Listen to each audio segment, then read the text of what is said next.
Dr. Brown here from Bat Therapy Podcast. Just thought I would do a little video on the Dungeons and Dragons movie that I just saw recently at Alamo Drafthouse. So I actually really loved a snippet of this movie. It does a really good job of focusing on what is failure, what does it mean to fail, and why it's actually so important to see that as a positive rather than a negative. So Edgin, who is the bard and former harper, he actually says at one point, one of my favorite lines in the movie, which is, "We must never stop failing because the minute we do, we've failed." And when he says this to the other characters, they all kind of pause and look at him weird and think, okay, here's Edgin being Edgin and all flowery and being a bard.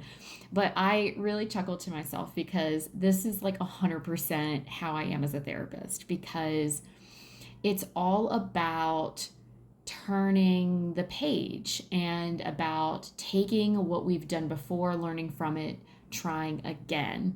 And one of the issues, especially if someone has a lot of anxiety or depression or other things, is they focus on the negative pieces of what's happened. And they may have had really terrible or traumatic things happen. And so they focus in on those things and then they don't want to repeat it. And in fact, Edgin gets made fun of because his plan C is actually plan A, just redone. And plan D is actually coming back to plan B. But he says plan A had some stink on it, so now it's plan C. But it's actually genius because we do have to try things more than once because the situation may have changed or our experiences may have changed. And so we may be able to have success where previously we failed. And really the only sure way of something not being successful is not giving it a shot, not trying again. So I really loved this in the movie, and I loved how tongue-in-cheek they were about it.